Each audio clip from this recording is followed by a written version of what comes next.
तो आइए आज हम वेक्टर चैप्टर पढ़ने वाले हैं। तो सबसे पहले वेक्टर चैप्टर पढ़ने से पहले हमें ये पता होना चाहिए कि वेक्टर है क्या। तो सबसे पहले फिज़िकल क्वांटिटी। फिज़िकल क्वांटिटी वो क्वांटिटी होती है जिसको हम मेजर कर सकते हैं, ठीक है। जैसे हम टाइम मेजर कर सकते हैं, लेंथ मेजर कर सकते हैं, हाइट मेजर कर सकते हैं, एसेट्रा, ठीक है। तो जो भी हम मेजर कर सकते हैं उसको हम फिज़िकल क्वांटिटी बोलते हैं, और जिन चीज़ों को हम मेजर नहीं कर सकते उनको हम नॉन फिज़िकल क्वांटिटी बोलते हैं, ठीक है। तो बेसिकली नॉन फिज़िकल क्वांटिटीज़ वो क्वांटिटीज़ होंगी जिनको हम मेजर नहीं कर पाएंगे, ठीक है। इसमें आपका आता है इमोशंस। इमोशंस को हम मेजर नहीं कर सकते हैं, ठीक है, कि कौन कितना इमोशनली है, ठीक है। एंग्री, कौन कितना गुस्सा है, तो ये नॉन फिज़िकल क्वांटिटी में आ जाता है, ठीक है ना। तो फिज़िकल क्वांटिटी की बेसिकली दो सब डिवीज़न है, जिसमें आता है आपका वेक्टर क्वांटिटी और स्केलर क्वांटिटी, ठीक है।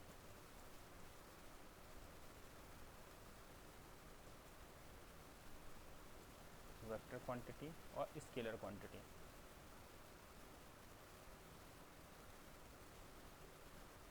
वेक्टर क्वांटिटी वो क्वांटिटी होती हैं जिसके अंदर मैग्नीट्यूड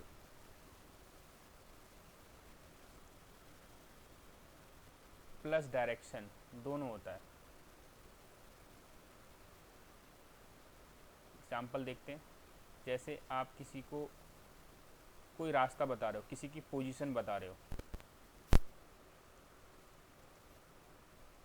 तो उस केस में आप उसको बोलोगे कि 2 मीटर, अगर मान लो आप किसी चीज़ की दुकान बता रहे हो तो आप क्या बताओगे कि 200 मीटर नॉर्थ चले जाइए, नॉर्थ में उसकी दुकान पड़ेगी या साउथ में दुकान पड़ेगी, जो भी है। तो इस कंडीशन में क्या है, इसको बोलते हैं मैग्नीट्यूड, जो नंबर होता है हमारा, ठीक है। तो ये आपका मैग्नीट्यूड है, और मैग्नीट्यूड के साथ में हमने डायरेक्शन देखा कि नॉर्थ जो है हमारा डायरेक्शन है, ठीक है। तो यहाँ पर मैग्नीट्यूड और डायरेक्शन दोनों है, तो इस क्वांटिटी को हम बोलते हैं वेक्टर क्वांटिटी। स्केलर क्वांटिटी जिस क्वांटिटी के अंदर सिर्फ मैग्नीट्यूड होता है, डायरेक्शन उसमें मेंशन नहीं होता है, ठीक है। इसके अंदर आपका आ जाता है मास 4 kg, जैसे हम लिखते हैं, या 4 जूल, ठीक है, जो वर्क डन करते हैं। तो इसमें आपका डायरेक्शन मेंशन नहीं है, ठीक है। तो ये सारी की सारी क्वांटिटी स्केलर क्वांटिटी है और ये वेक्टर क्वांटिटी है। तो बेसिकली हमें वेक्टर क्वांटिटी के बारे में ही पढ़ना है। तो हमें वेक्टर क्वांटिटी से इंट्रोडक्शन लेना था, तो मैंने इंट्रोडक्शन दे दिया आपका। अब हम देखते हैं कि जो हमारा वेक्टर क्वांटिटी है उसको कैसे रिप्रेजेंट करते हैं ऑन द पेपर। तो सपोज कोई वेक्टर दे रखा है 20 मीटर नॉर्थ, ठीक है। तो ध्यान से देखना आप, पेपर पे इधर ईस्ट होता है, इधर ये वेस्ट, नॉर्थ और साउथ। 20 मीटर नॉर्थ है, तो सपोज मैं, ये एक लाइन है, ठीक है, ये एक 5, ये 10, ये 15 और ये 20, मतलब यहाँ से यहाँ तक मैं 5 को रिप्रेजेंट कर रहा हूँ। छोटी सी जो लाइन आपको दिख रही है यहाँ से यहाँ तक, ठीक है। तो यहाँ पर टोटल कितनी लाइन्स हैं अगर देखा जाए तो, ये लेंथ को ही हम बोलते हैं मैग्नीट्यूड, ठीक है ना। तो अगर मैंने इसको इतने लेंथ को मैंने 5 यूनिट माना हुआ है, तो टोटल 4 हो गई, 1 2 3 4, ठीक है ना। यहाँ पर रहेगा आपका एरो, ठीक है। तो एक सेकेंड,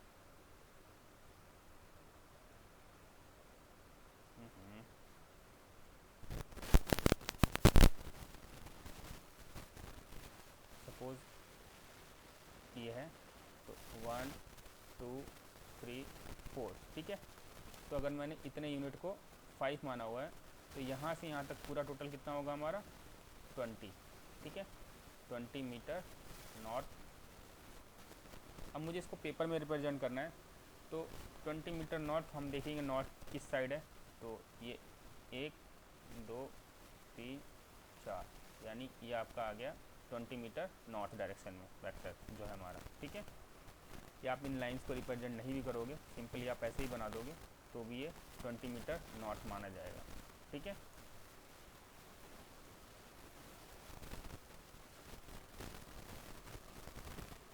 तो इसके बाद आते हैं हम, तो ऐसे ही आपके क्वेश्चंस दिए हुए हैं जो एक्सरसाइज 10.1 है, उसमें इसी प्रकार के क्वेश्चंस हैं। तो आप देखोगे उसमें आपको डाटा गिवन है और उन डाटा को यूज़ करते हुए आपको डायग्राम्स ड्रॉ करने हैं। ठीक है, तो सबसे पहले हम आते हैं फर्स्ट वाले डायग्राम पे। ठीक है, फर्स्ट वाले डायग्राम में दिया हुआ हमारे पास कि एक सेकेंड,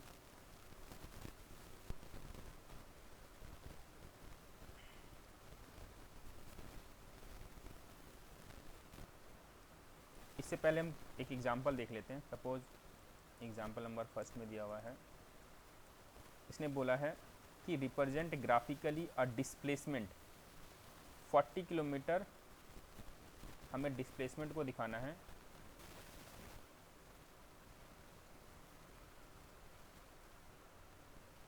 और ये डिस्प्लेसमेंट है हमारा 40 kilometre 30 degree west of south.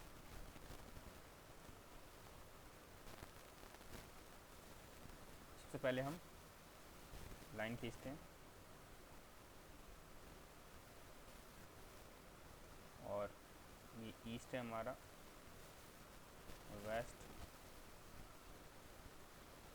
North और ये आपका साउथ। ठीक है, उसने लिखा है वेस्ट ऑफ साउथ, तो वेस्ट और साउथ के बीच में आएगा, ध्यान रखना। ठीक है ना, वेस्ट ऑफ साउथ लिखा है तो वेस्ट और साउथ के बीच में, अगर साउथ ऑफ ईस्ट लिखा है तो साउथ और ईस्ट के बीच में, नॉर्थ ऑफ ईस्ट लिखा है तो नॉर्थ और ईस्ट के बीच में।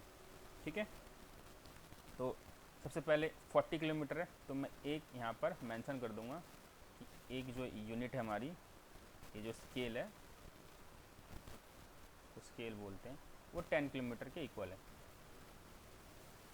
तो 40 किलोमीटर के लिए हमें कितनी लाइन ड्रॉ करनी पड़ेंगी, टोटल 4। ठीक है, तो स्केल से आप 1 सेंटीमीटर खींचकर और मेंशन कर देना। ठीक है, अब वेस्ट ऑफ साउथ, तो वेस्ट ऑफ साउथ इधर आएगा। अब जब हम एंगल की बात करेंगे, ध्यान रखना 30 डिग्री वेस्ट ऑफ साउथ है, तो वेस्ट ऑफ साउथ जो मेंशन होगा लास्ट में, वो एंगल उसी डायरेक्शन के साथ बन रहा होगा। ठीक है, तो यहाँ पर साउथ मेंशन है, तो यहाँ पर जो एंगल होगा वो 30 डिग्री होगा।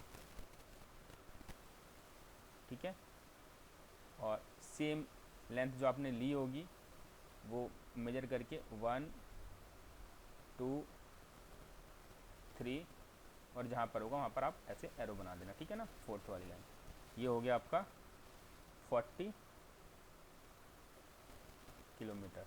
ठीक है, ये आपने रिप्रेजेंट कर दिया, इस वेक्टर को ग्राफिकली रिप्रेजेंट कर चुके हो आप। ठीक है, सपोज एक क्वेश्चन और लेते हैं।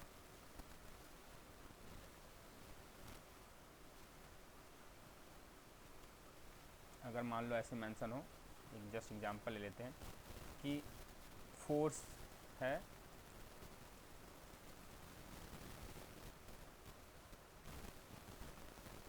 10 न्यूटन और डायरेक्शन उसने मेंशन किया हुआ है, डायरेक्शन बोल रखा है उसने कि 60 डिग्री नॉर्थ ऑफ ईस्ट। ठीक है, तो फिर सेम 10 न्यूटन है, तो आप चाहो तो एक लाइन को आप 5 लिख सकते हो। ठीक है, कि ये 5 न्यूटन के इक्वल है स्केल में, और फिर आप इसको वापस वैसे जैसे हमने रिप्रेजेंट किया था वैसे रिप्रेजेंट कर देंगे। ये ईस्ट, नॉर्थ, वेस्ट और साउथ।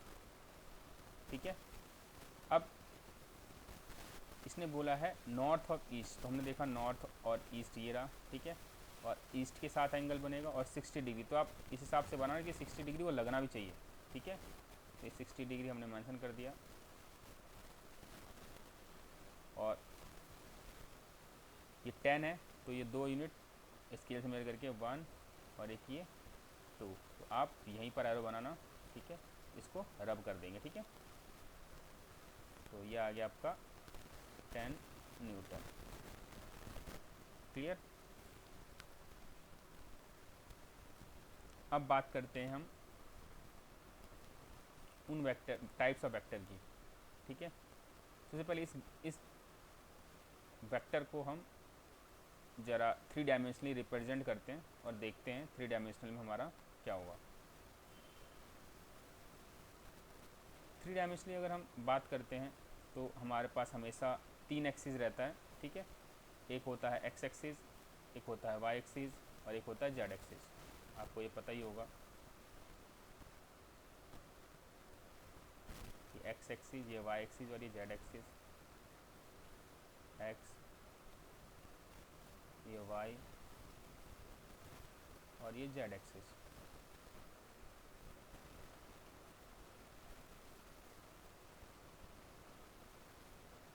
तो अगर कोई वेक्टर है तो उसका 3 डायमेंशनली पोजीशन तो कुछ ना कुछ होगा, तो उसका कुछ कोऑर्डिनेट भी होगा। तो सपोज़ ये 2 है और ये 3 है और ये 4 है, आपने x2 लिया और y3 लिया और 4 लेके आपने इस कोऑर्डिनेट को रिप्रेजेंट कर दिया 3 डायमेंशनली, ठीक है।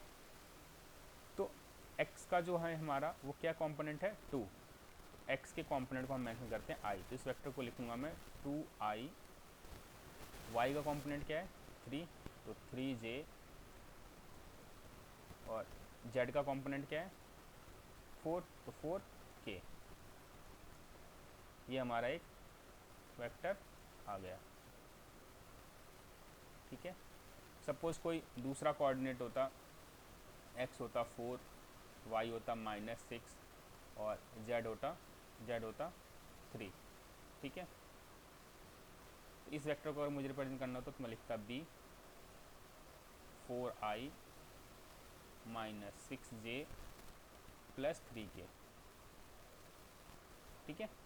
तो आपके पास अगर कोई भी पॉइंट हो तो उन पॉइंट से आप कोई वेक्टर रिप्रेजेंट कर सकते हो, ठीक है। अब किसी भी वेक्टर का जब आपसे मैग्नीट्यूड पूछता है, ठीक है, तो मैग्नीट्यूड का मतलब होता है, सपोज अगर a है, इस वेक्टर का मैग्नीट्यूड पूछ रहा है, मैग्नीट्यूड इसको ऐसे रिप्रेजेंट करते हैं। मैग्नीट्यूड पूछने का मतलब ये है कि इसका ऑरिजिन से कितना डिस्टेंस है इस वेक्टर का। तो हमें पता है ऑरिजिन का कोऑर्डिनेट होता है 0 0 0, और हमने डिस्टेंस फार्मूला पढ़ा ही है कि किसी भी कोऑर्डिनेट का अगर हमें डिस्टेंस निकालना हो तो हम क्या करते हैं x2 - x1, तो ये आ जाएगा 2 - 0 का स्क्वायर प्लस 3 - 0 का स्क्वायर प्लस 4 - 0 का स्क्वायर, फिर आप अंडर रूट लगाओगे, ठीक है। तो ये आ जाएगा 2 का स्क्वायर प्लस 3 का स्क्वायर प्लस 4 का स्क्वायर। फिर जब उसको सॉल्व करोगे तो 4 + 9 + 16, तो कितना आ जाएगा आपका √29, ठीक है। तो ये तो एक नॉर्मली हमें वेक्टर मेंशन था। अगर सपोज इसकी जगह ऐसे कुछ एक स्टैंडर्ड फॉर्म में वेक्टर दिया होता जिसके कोऑर्डिनेट होते a b और c, ठीक है, और इसका मुझे सपोज इस वेक्टर का नाम है हमारा a ही मान लेते हैं, ठीक है, a का एक कोऑर्डिनेट मेंशन है। तो इसका अगर मुझे आपको मैग्नीट्यूड निकालना है तो सिंपल फार्मूला हो जाएगा √a² + b² + c²। तो किसी वेक्टर का आप मैग्नीट्यूड निकाल सकते हो, ठीक है। अब जो ये वेक्टर के आगे नंबर दिए होते हैं 2 3 4, इन वेक्टर्स को मतलब इन नंबर्स को बोलते हैं हम इन ये 2 और ये 3 और ये जो 4 मेंशन है, इनको हम बोलते हैं डायरेक्शन रेशियो,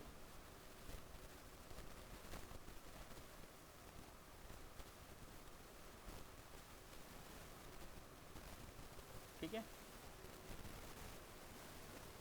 तो हमने मैग्नीट्यूड देख लिया, अब आते हैं हम क्वेश्चंस के ऊपर आते हैं।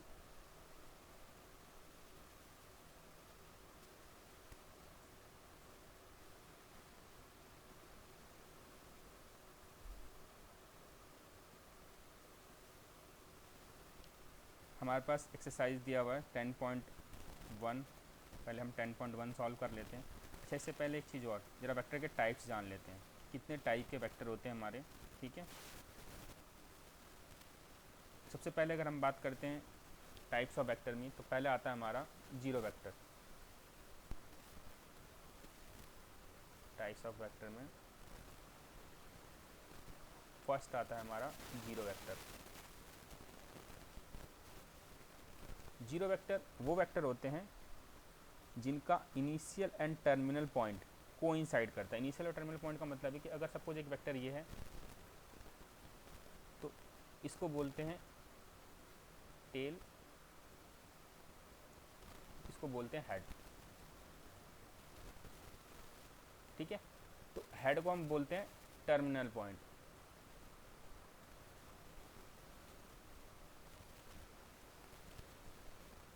और इसको हम बोलते हैं initial point.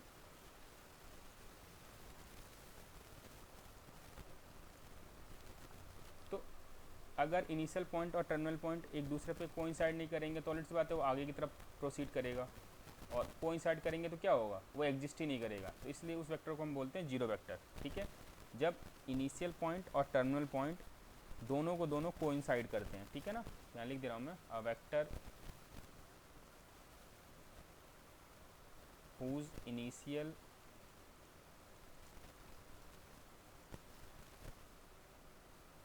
and terminal point are coincide।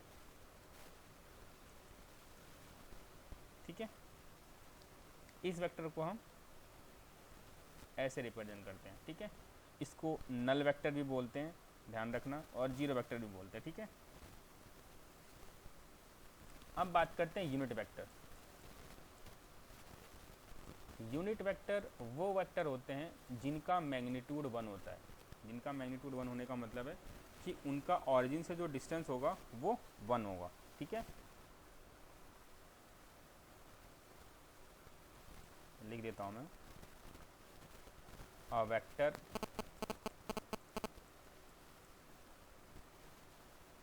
whose magnitude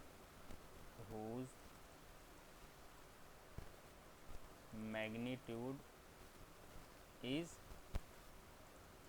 unity is called unit vector.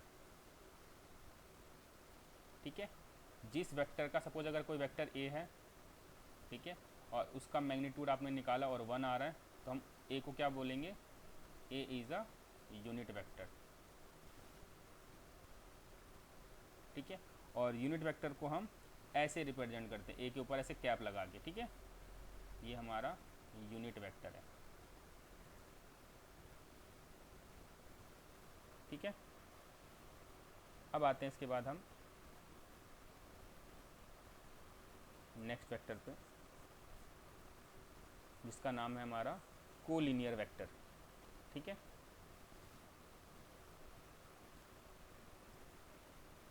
Third है हमारा कोलिनियर वेक्टर।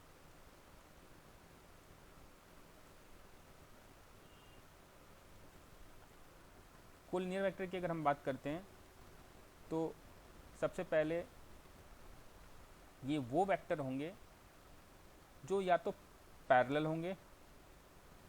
अच्छा, एक चीज़ बताओ मुझे, सपोज एक लाइन है, एक सिंपल लाइन है, ठीक है, और एक लाइन ये है, एक सेकेंड, इसको मिटाते हैं सबसे पहले हम।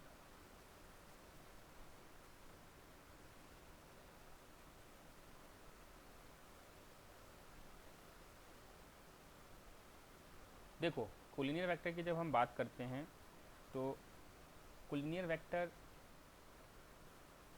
मैं पहले डेफिनेशन लिख दे रहा हूँ। ठीक है, टू और more vector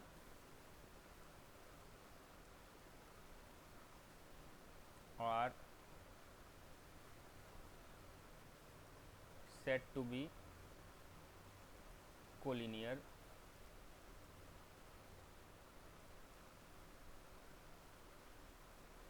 if they are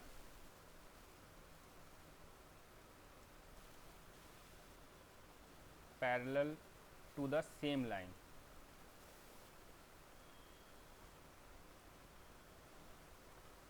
ठीक है। सपोज एक कोई वेक्टर ये है, ठीक है, और ये एक लाइन जो है, या हम एक डायरेक्शन बनाते हैं इसमें, ये आपका नॉर्थ, ठीक है, और सॉरी नॉर्थ कह रहा हूँ मैं, एक सेकेंड, ये हमारा ईस्ट, वेस्ट, नॉर्थ और साउथ, ठीक है। सपोज़ कोई वेक्टर है जो कि 20 मीटर है, 20 मीटर नॉर्थ में,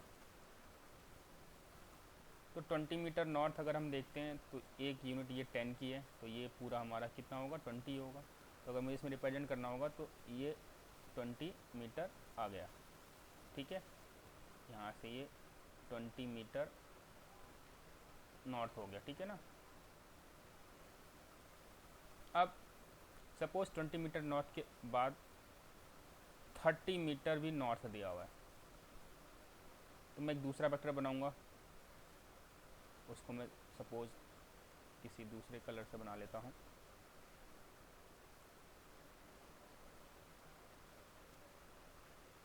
तो सपोज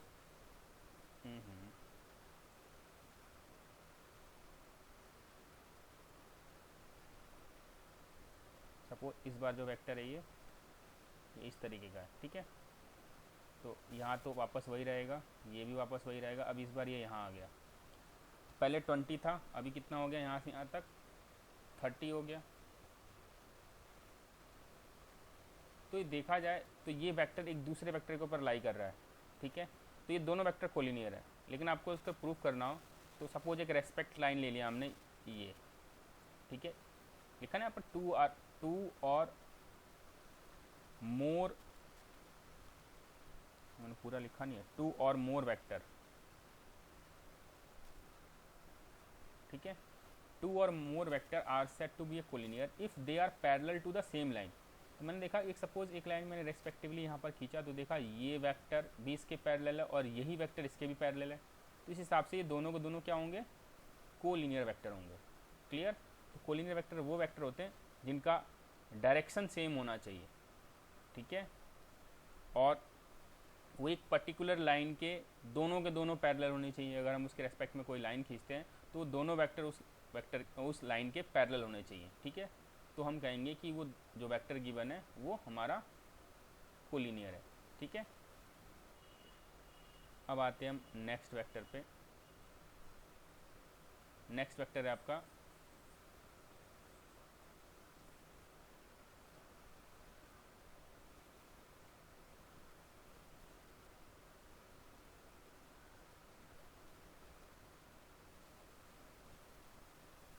इक्वल वेक्टर।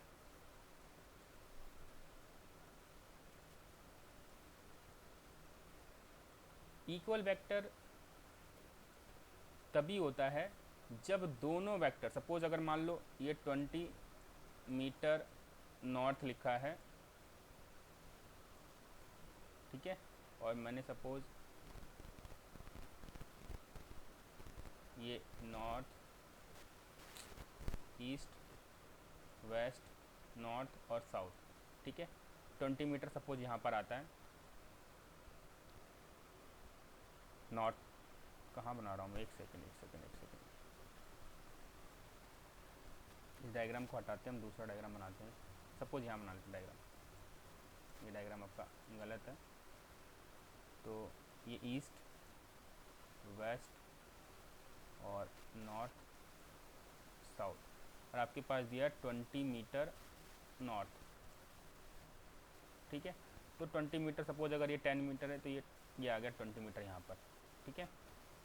तो दूसरा वेक्टर भी तभी होगा जब वो इसी डायरेक्शन में हो। सपोज अगर इस वेक्टर को मैं ऐसे यहाँ पर रिप्रेजेंट करता हूँ,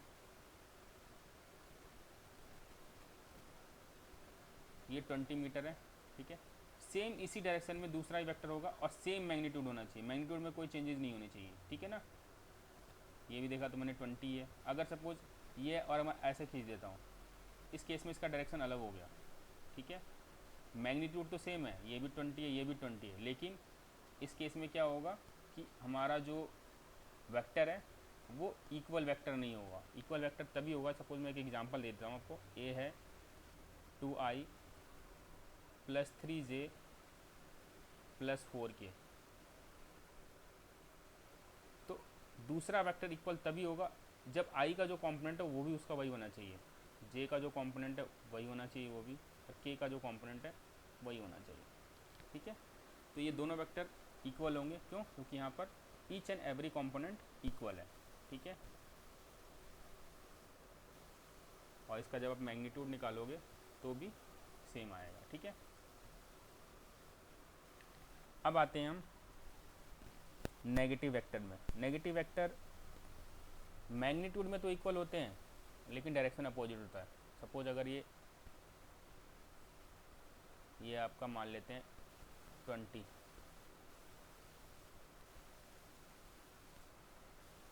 मैग्नीट्यूड तो सेम है दोनों का, लेकिन मैग्नीट्यूड का मतलब है लेंथ ऑफ लाइन, अगर मैं बात करता हूँ, ठीक है ना। लेंथ ऑफ लाइन तो सेम है लेकिन डायरेक्शन अलग अलग, इसकी डायरेक्शन इस तरफ पॉइंटर्ड है, इसकी डायरेक्शन इस तरफ पॉइंटवर्ड है, ठीक है।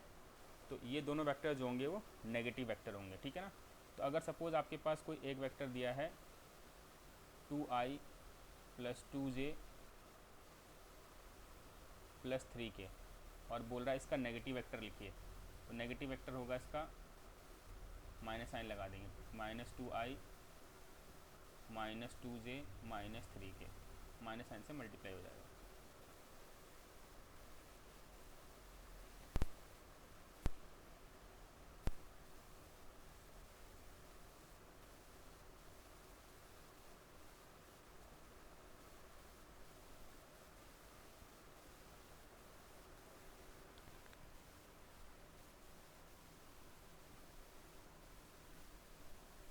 सपोज अब एग्जाम्पल दिया हुआ है, एग्जाम्पल नंबर 2। एग्जाम्पल नंबर 2 में इसने बोला हुआ है क्लासीफाई करना है कि कौन इसके अंदर स्केलर क्वांटिटी है और कौन इसके अंदर वेक्टर क्वांटिटी है। तो पहला दे रखा आपको 5 सेकेंड। अब हमने देखा कि 5 सेकेंड के अंदर कोई डायरेक्शन तो है नहीं, तो ये स्केलर क्वांटिटी होगी। फिर सेकेंड है आपका 1000 सेंटीमीटर क्यूब, इसमें भी डायरेक्शन नहीं है क्योंकि ये वॉल्यूम है, ठीक है, तो ये भी स्केलर क्वांटिटी है। थर्ड है आपका 10 न्यूटन। देखो फोर्स जब भी लगता है एक पर्टिकुलर डायरेक्शन में लगता है, ठीक है, तो ये जो होगा हमारा फोर्स वो वेक्टर क्वांटिटी होगा, ठीक है। फोर्थ 30 किलोमीटर पर आवर, इसके अंदर ही दूसरा भी था 30 किलोमीटर पर आवर, तो यहाँ पर भी हमने देखा कि ये जो है इसके अंदर डायरेक्शन मेंशन नहीं है, ठीक है। ये हमारा फोर्थ वाला पार्ट है, ठीक है, तो ये भी हमारा क्या होगा स्केलर क्वांटिटी। उसके बाद फिफ्थ वाले पार्ट की बात करते हैं हम, तो फिफ्थ वाले पार्ट में दे रखा 10 ग्राम पर सेंटीमीटर क्यूब, तो ये भी हमारा क्या है वेक्टर क्वांटिटी नहीं है, क्यों? क्योंकि इसके अंदर भी डायरेक्शन नहीं है, ये भी स्केलर क्वांटिटी होगा, ठीक है। उसके बाद सिक्स्थ में दे रखा उसने 20 मीटर पर सेकेंड टुवार्ड्स नॉर्थ, ठीक है। अब इस केस में इसने डायरेक्शन मेंशन किया हुआ है, तो ये हमारा क्या होगा वेक्टर क्वांटिटी, ठीक है।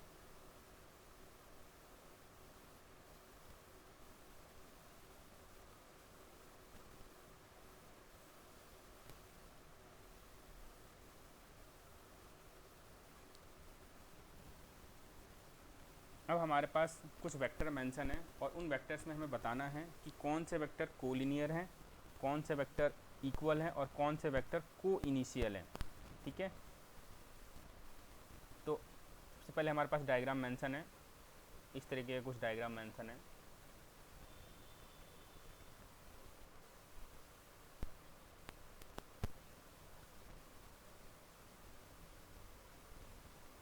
ये हमारा वेक्टर ए है और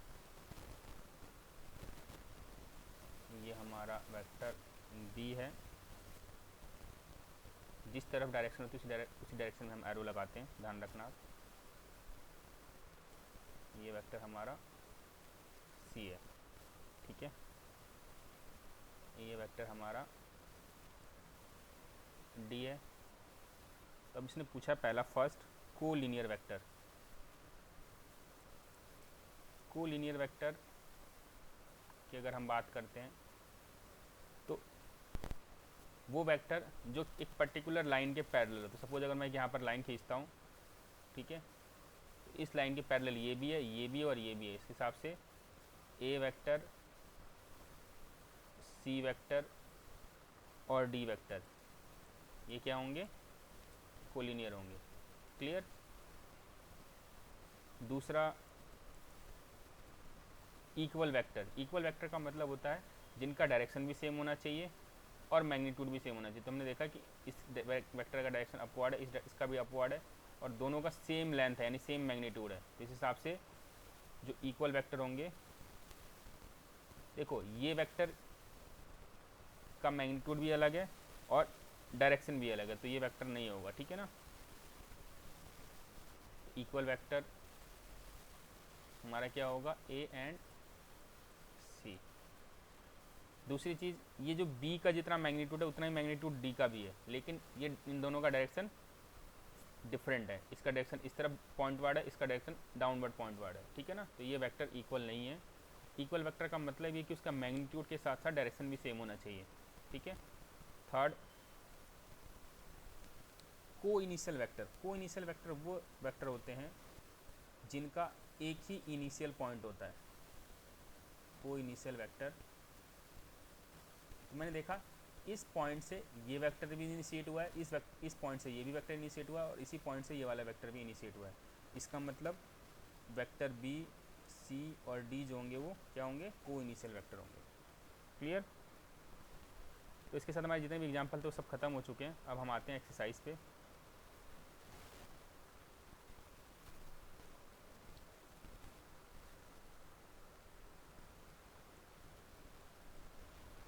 अब आपका जो क्वेश्चन मेंशन है एक्सरसाइज 10.1 का पहला क्वेश्चन। एक्सरसाइज 10.1 में फर्स्ट क्वेश्चन में आप इसने बोला हुआ है, अभी हमने जस्ट पीछे किया ही हुआ था ये, कि रिप्रेजेंट करना है हमें 40 किलोमीटर, ग्राफिकली रिप्रेजेंट करना है इसको 40 kilometre 30 degree east of north. तो सबसे पहले हम ड्रॉ करते हैं पेपर पे डायरेक्शन, ईस्ट, वेस्ट, नॉर्थ और साउथ। तो इसने कहा 40 किलोमीटर, तो आपको सेम वही स्केल मानना पड़ेगा। जो भी आप स्केल ले रहे हो जिससे आप मेजर करते हो कोई भी लेंथ लाइन की, ठीक है, उस स्केल के अंदर ऐसे मेंशन होता है ना 1 सेंटीमीटर, 2 सेंटीमीटर, 3 सेंटीमीटर। तो स्केल से आप बिल्कुल एग्जैक्टली मेजर करके यहाँ से यहाँ तक एक लाइन खींच लेना इसी पेपर पे और मेंशन कर देना कि स्केल है हमारा और इस स्केल को हमने लिया 10 किलोमीटर के इक्वल। जब आपका इतनी लेंथ 10 किलोमीटर है तो 40 किलोमीटर को रिप्रेजेंट करने के लिए कितने सेंटीमीटर लाइन ड्रॉ करनी पड़ेगी, 4 सेंटीमीटर। तो आप स्केल से 4 सेंटीमीटर की लाइन यहाँ पर रिप्रेजेंट करना, ठीक है।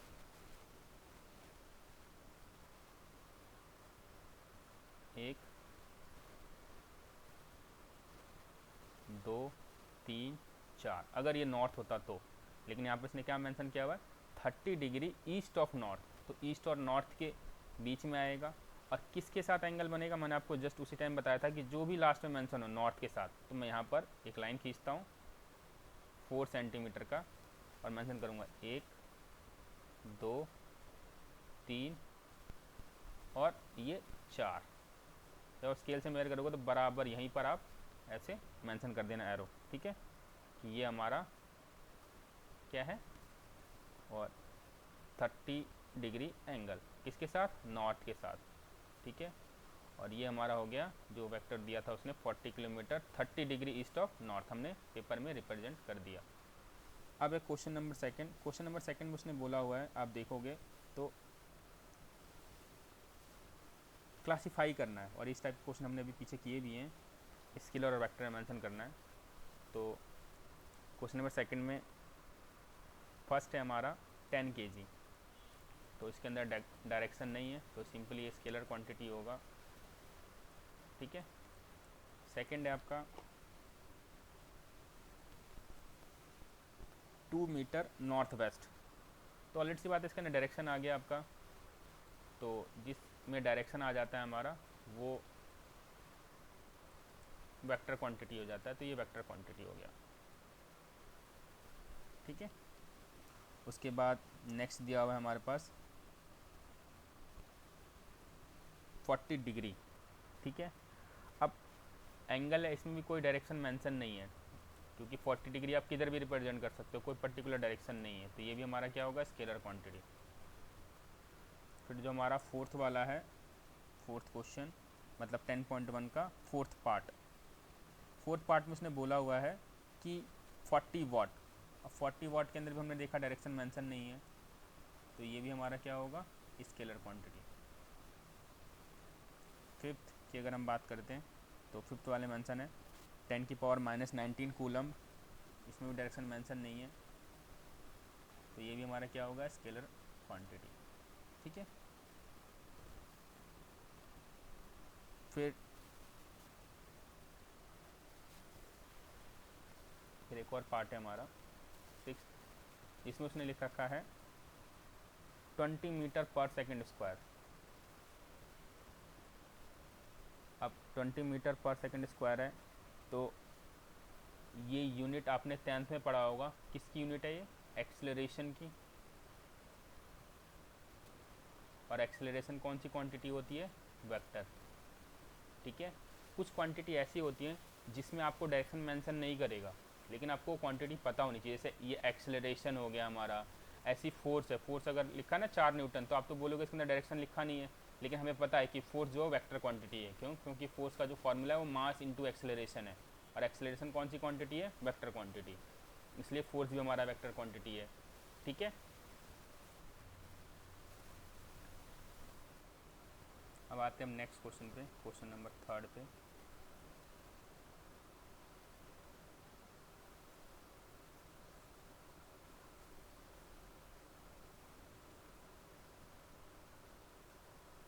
क्वेश्चन नंबर 3 में इसने बोला हुआ है कि इसमें भी सेम वही करना है, आपको क्लासीफाई करना है कि कौन सी क्वांटिटी वेक्टर है और कौन सी क्वांटिटी स्केलर है। ठीक है। तो पहला हमारा टाइम पीरियड, देखो टाइम पीरियड और टाइम हमारा क्या है, इसमें पर्टिकुलर डायरेक्शन नहीं होता है, तो ये हमारा स्केलर क्वांटिटी है। ठीक है। फिर सेकंड है हमारा डिस्टेंस, डिस्टेंस ही हमारा क्या होगा, स्केलर क्वांटिटी, क्योंकि इसके अंदर भी डायरेक्शन मेंशन नहीं होता है। ठीक है। थर्ड है आपका फोर्स, फोर्स मैंने जैसा कि आपको बताया अभी कि फोर्स क्या है हमारा, वेक्टर क्वांटिटी, क्योंकि फोर्स का जो फॉर्मूला होता है वो मास इंटू एक्सेलरेशन होता है, और एक्सेलरेशन जो है हमारा वेक्टर क्वांटिटी है। ठीक है। एक्सेलरेशन क्यों है वेक्टर क्वांटिटी, क्योंकि एक्सेलरेशन का जो फॉर्मूला होता है वो वेलोसिटी अपॉन टाइम होता है। ठीक है। और वेलोसिटी हमारा क्या है, वेक्टर क्वांटिटी। ठीक है। जब ये वेक्टर क्वांटिटी होगा तो ये भी वेक्टर होगा हमारा। अब पूछोगे आप कि वेलोसिटी क्यों है वेक्टर क्वांटिटी, क्योंकि वेलोसिटी का जो फॉर्मूला होता है वो डिस्प्लेसमेंट अपॉन टाइम होता है। ठीक है। और डिस्प्लेसमेंट हमारा क्या है, वेक्टर क्वांटिटी। ठीक है। डिस्प्लेसमेंट जब भी हम किसी चीज़ का बताते हैं, डिस्प्लेसमेंट का मतलब होता है शॉर्टकट रास्ता। अब जब किसी चीज़ का शॉर्टकट बताओगे तो आप डायरेक्शन मेंशन करो कि अरे भैया यहाँ से चले जाओ, ये सीधा पड़ेगा, अरे भैया यहाँ से चले जाओ, ये बिल्कुल आसान रास्ता है। ठीक है। तो डिस्प्लेसमेंट हमेशा शॉर्टकट वे रिप्रेजेंट करता है, और शॉर्टकट वे के लिए आपको डायरेक्शन मेंशन करना पड़ेगा। तो जिसके फॉर्मूले में डिस्प्लेसमेंट आएगा वो वेक्टर क्वांटिटी ऑटोमेटिकली हो जाएगा। तो हमने देखा कि वेलोसिटी के अंदर डिस्प्लेसमेंट है, तो ये हमारा वेक्टर क्वांटिटी हो गया। और फिर जब वेलोसिटी हमारा वेक्टर क्वांटिटी होगा, तो वेलोसिटी जहाँ पर आएगा, जिस फॉर्मूले में आएगा, वो भी वेक्टर क्वांटिटी होगा। तो हमने देखा एक्सेलरेशन का जो फॉर्मूला है वो वेलोसिटी अपॉन टाइम है, तो वेलोसिटी हमारा वेक्टर क्वांटिटी हो गया। ऐसे ही जो फोर्स है, फोर्स का फॉर्मूला होता है मास इंटू एक्सेलरेशन, तो एक्सेलरेशन हमारा क्या है, अभी देखा हमने जस्ट वेक्टर क्वांटिटी है, तो इसलिए फोर्स भी हमारा क्या हो गया, वेक्टर क्वांटिटी। ठीक है। फिर है फोर्थ में आपका वर्क डन। वर्क डन की अगर हम बात करते हैं सॉरी वर्क डन नहीं है, वेलोसिटी है। तो वेलोसिटी मैंने आपको बता ही दिया है कि कौन सी क्वांटिटी है, वेक्टर क्वांटिटी है। क्यों है आपको मैंने यहाँ पर रीज़न दे दिया है, ठीक है। फिर उसके बाद फिफ्थ है वर्क डन।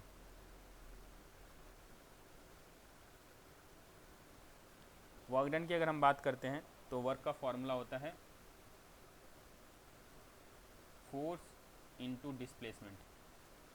तो फोर्स भी हमारा वेक्टर क्वांटिटी है और डिस्प्लेसमेंट भी हमारा वेक्टर क्वांटिटी है, और दो वेक्टर क्वांटिटी जब मल्टीप्लाई होते तो कैंसिल कर देते दूसरे को, इसका मतलब ये स्केलर क्वांटिटी होगा, ठीक है। ये याद रख लेना आप। तो ये हमारा क्वेश्चन नंबर 3 था जो हमने कर लिया।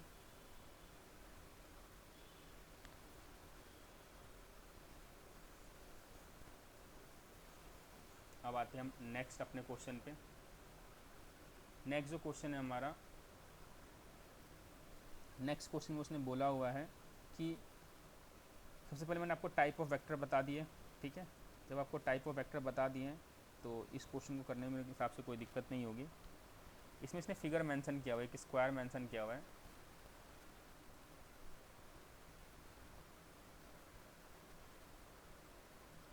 ठीक है। और इस पॉइंट से इसने ए वेक्टर लिखा हुआ है, एरो इधर, फिर ये इधर नीचे बी वेक्टर है, और इस डायरेक्शन में इसका सी वेक्टर है, और फिर इस डायरेक्शन में आपका ए वेक्टर है।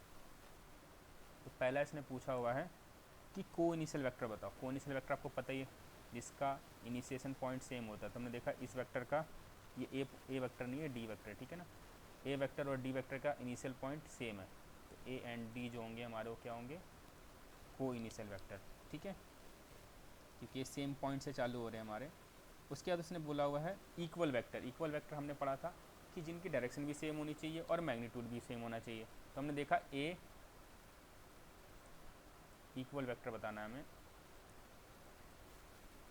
तो ए का डायरेक्शन इस साइड है और बी का भी डायरेक्शन एक साइड है, और दोनों लेंथ में भी इक्वल, इसका मतलब मैग्नीट्यूड भी सेम है। तो ए एंड बी क्या होंगे हमारे, इक्वल वेक्टर। सी और ए जो होंगे, ये डी है सॉरी, डी एंड बी, ठीक है ना, D and B, D vector and B vector. अब मैं बात करता हूँ ए और सी की। तो ये मैग्नीट्यूड में तो सेम है, लेकिन डायरेक्शन में क्या है, अपोजिट है, ठीक है। तो ये नहीं होंगे हमारे इक्वल वेक्टर।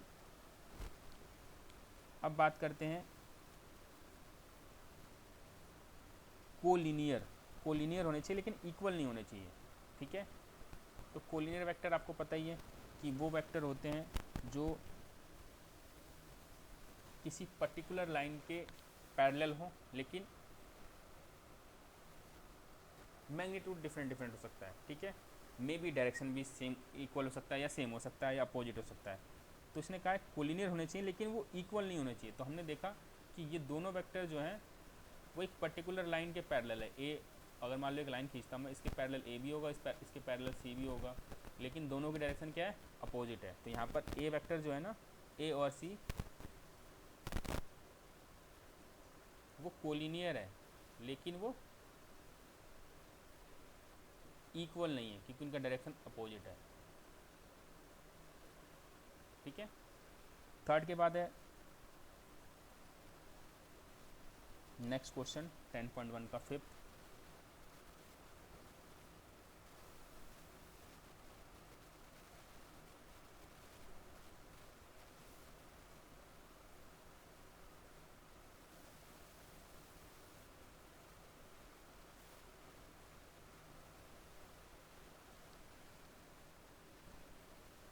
अब इसने कहा answer the following as true और फॉल्स।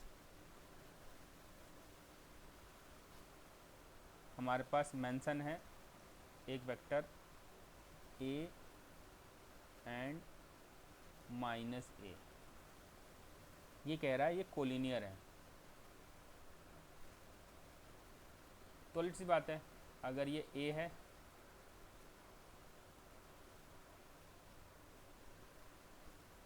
तो माइनस ए क्या होगा, इसके जस्ट अपोजिट डायरेक्शन में।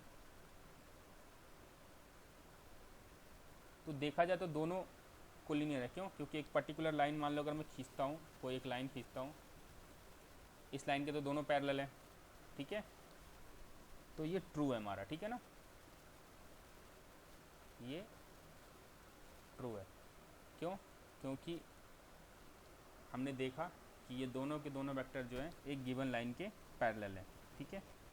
उसके बाद इसका नेक्स्ट में बोला हुआ उसने सेकंड वाले पार्ट में कि two collinear vector are always equal in magnitude. अगर दो कोलिनियर वेक्टर है तो हमेशा मैग्नीट्यूड में इक्वल होंगे, जबकि ये गलत है, ठीक है। सपोज अगर मान लो मैं एक वेक्टर ये बनाया मैंने और एक दूसरा वेक्टर ये बनाया, देखा जाए तो दोनों एक गिवन लाइन के पैरेलल है, ठीक है, लेकिन मैग्नीट्यूड में तो इक्वल नहीं है ना। देखो इसकी लेंथ इतनी है, इसकी लेंथ बहुत ज़्यादा है, ठीक है, तो ऐसा कभी नहीं है, ये फॉल्स है, ठीक है ना। टू वेक्टर अगर कोलिनियर है तो ज़रूरी नहीं है कि उनका मैग्नीट्यूड सेम हो, अलग भी हो सकता है, ठीक है, तो ये फॉल्स है। फिर आपका नेक्स्ट में बोला हुआ उसने थर्ड वाले में कि two vector having same magnitude are collinear. कह रहा है कि अगर उनका मैग्नीट्यूड सेम है तो हमेशा कोलिनियर होंगे, लेकिन ऐसा नहीं है। सपोज अगर एक वेक्टर ये है, सेम लेंथ का लिया मैंने, और एक ये ले लिया सेम लेंथ का, कहाँ है कोलिनियर? नहीं है कोलिनियर ये, ठीक है ना, तो ये भी हमारा क्या है, फॉल्स है, ठीक है। मैग्नीट्यूड क्योंकि सेम है, देखो दोनों की लेंथ सेम है अगर देखा जाए तो, लेकिन डायरेक्शन क्या दोनों की अलग है, इसका डायरेक्शन इस तरफ है, इसका डायरेक्शन डाउनवर्ड की तरफ है, ठीक है। फिर है आपका अगला, इसने कहा है फोर्थ वाले पार्ट में कि two collinear vector having the same magnitude are equal. अगर दो वेक्टर हैं और दोनों वेक्टर का मैग्नीट्यूड सेम है, ठीक है, तो वो दोनों के दोनों जो वेक्टर होंगे देखो कहने का मतलब ये है, बता रहा हूँ मैं। इसने बोला two collinear vector having same magnitude, तो मैं पहले दो कोलिनियर वेक्टर बनाता हूँ, एक वेक्टर ये बनाया और एक वेक्टर इस डायरेक्शन में बना दिया, दोनों मैग्नीट्यूड में सेम है, और ये कह रहा है कि ये दोनों इक्वल है। इक्वल है? नहीं है, ये ए है और ये क्या है, माइनस ए। तो ऐसा नहीं है कि अगर दो कोलिनियर वेक्टर है और उनका सेम मैग्नीट्यूड है तो हमेशा इक्वल होंगे, ठीक है, तो ये भी हमारा क्या है, फॉल्स है, ठीक है। उसके बाद हम आते हैं फोर्थ के बाद फिफ्थ वाले पोर्शन में। फिफ्थ वाला पोर्शन नहीं है, इसी के साथ हमारा जो चैप्टर है वो ख़त्म हो गया। Thank you. आप इस चैप्टर का मुझे फीडबैक ज़रूर दें कि इसमें क्या क्या चीज़ें इम्प्रूव होनी चाहिए।